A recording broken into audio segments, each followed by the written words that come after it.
E Derek, fala pra nós aí como é que foi a tua trajetória aí e o caminho, né, até chegar à espiritualidade, como é que ela entrou na tua vida? Bom, a espiritualidade, ela nos chama o tempo inteiro, né? Não tem separação entre a vida física, material e espiritual.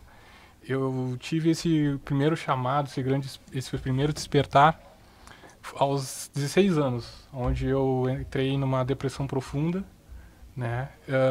Que na verdade, ao longo do tempo, eu fui perceber que isso era uma crise existencial somente, onde eu comecei a questionar toda a existência e todo o sistema que nos rege, as influências que a gente tem de pensamentos através de filosofias, de ideologias políticas, religiosas, todas as influências, né? E tão cedo assim, com 16 anos, né? Foi tão difícil para mim porque eu não tinha uma referência clara de um caminho, né? De saúde mental, emocional. E assim eu comecei a procurar por mim mesmo com as minhas próprias pernas, né? E a primeira referência de saúde mental que eu pude ter nessa linha espiritual que eu já tinha uma tendência a estar me aprofundando nisso foi o budismo. E ali eu comecei a praticar a meditação, a me aprofundar no estudo da escritura budista mesmo, né? Dos cânones budistas.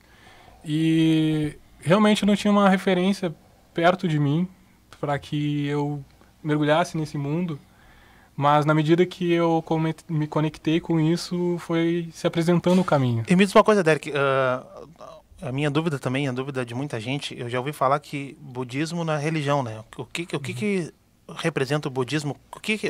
Como tu enxerga o budismo? O que é o budismo pra ti? Primeiro a gente tem que pensar no conceito da religião, né? O que significa a palavra religião? Ela se perdeu, ela ficou distorcida ao longo do tempo, né?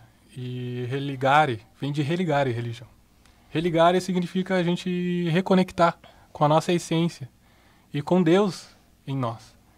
Enquanto que a doutrina limitada de todas as religiões, todas têm um lado místico, puro, essencial, mas através de pessoas que não se curam, que não se entregam verdadeiramente para um caminho religioso, de fato, em essência, acabam distorcendo esse conceito de religião.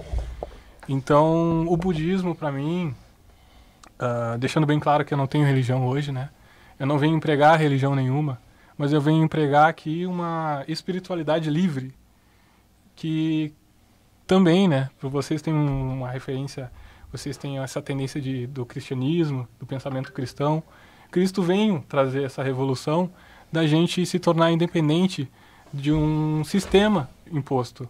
E esse sistema persiste até hoje, né?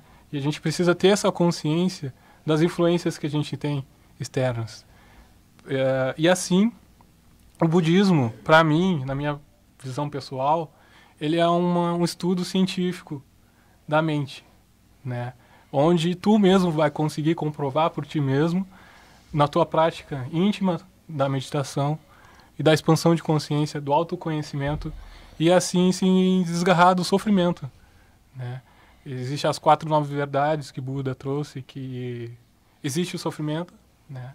Se existe o sofrimento, ele surge, e se ele surge, ele pode acabar, e se ele pode acabar, existe um caminho para acabar com o sofrimento. Então, isso não diz respeito a uma entidade fora de nós, a uma divindade fora de nós. Isso diz respeito ao nosso próprio potencial de se desgarrar desse sofrimento humano que persiste até os tempos de hoje.